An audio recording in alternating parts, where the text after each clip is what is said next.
पवित्र बाइबल नया नियम 1 कुरिन्थियों 1:9 भक्ति विश्वासयोग्य परमेश्वर है, जिसके द्वारा आपको हमारे पुत्र यीशु मसीह हमारे प्रभु की संगति के लिए बुलाया गया था। 1 कुरिन्थियों 1:9 विचार टिप्पणी चिंतन।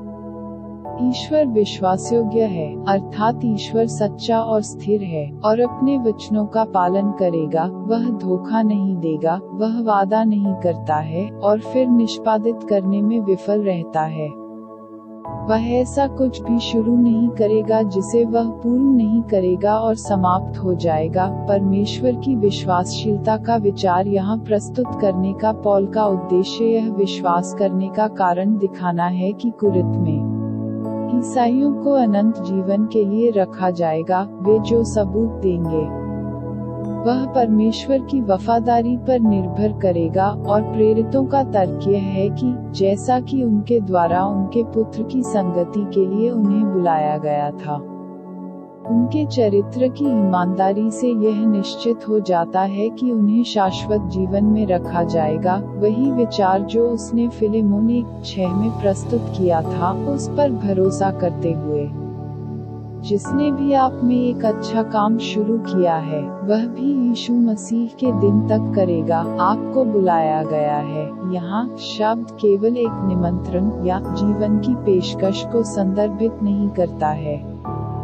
बल्कि जो प्रभावी प्रभाव प्रस्तुत किया गया है। उसने रोमियो 8:30 में सुसमाचार नोट को अपनाने के लिए उन्हें झुकाया था। रोमियो 9:12 में ध्यान दें। मरकुस 2:17 देखें। ल्यूक 5:32, गैलाटियन 1:6, गैलाटियंस 5:8, गैलाटियन 5:13, इफिसियों 1:4, कुलुसियों 3:15। इस अर्थ में शब्द आमतौर पर पवित्र शास्त्र में होता है और इसे एक शक्ति या प्रभाव को दर्शाने के लिए बनाया गया है जो बाहरी निमंत्रण को साथ देता है और जो इसे प्रभावी बनाता है। वह शक्ति पवित्र आत्मा की एजेंसी है। अपने पुत्र के समागम में अपने पुत्र यीशु मसीह के साथ भाग ले, उसके साथ एक भागीदार बनो। जॉन 15:1-8 पर नोट देखें। ईसाई मसीह के साथ भाग लेते हैं आपकी भावनाओं और दृष्टिकोण में। रोमन 8:9 उनके परीक्षणों और कष्टों में,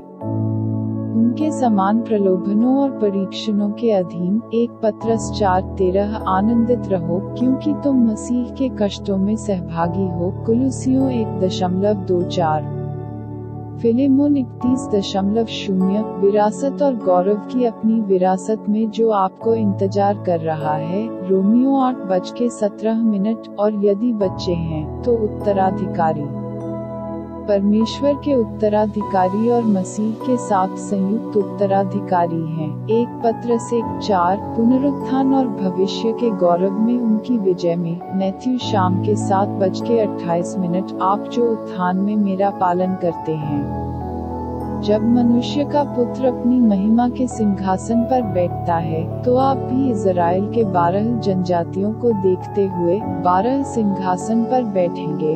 जॉन दोपहर के 2:19 क्योंकि मैं जीवित हूँ, तुम भी जीवित रहोगे। रहस्योद्घाटन 3:21 जो कोई भी जीतता है, मैं अपने सिंहासन पर मेरे साथ बैठने के लिए अनुदान दूंगा, जैसे मैंने भी जीता था और मैं अपने पिता के साथ सिंहासन पर बैठा हूँ। तुरंत मसीह के साथ हमारे मिलन में, उनकी खरीद के सभी आशीर्वादों में, उनके साथ हमारी संगति है। उसके साथ यह संगति या संगति उसके साथ हमारे मिलन का आवश्यक परिणाम है। मसीह के साथ संत के मिलन पर रोमन 8:10 में पूरक नोट देखें। इन सभी कारणों के लिए प्रेषित का तर्क यह है कि इन उच्च विशेषाधिकार, आशाओं और वादों में मसीह के साथ भाग लेकर उन्हें शाश्वत जीवन के लिए एक वफादार परमेश्वर द्वारा रखा जाएगा। परमेश्वर अपने पुत्र के प्रति वफादार है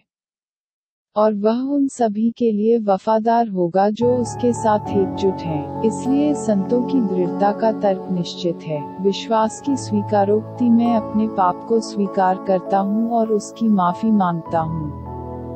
और मुझे सभी निंदा से बचाता हूँ। मैं यीशु मसीह को अपने एकमात्र और कुशल उद्धारकर्ता और मेरे जीवन के भगवान के रूप में पहचानता हूँ। जीवन की पुस्तक में अपना नाम लिखता हूँ।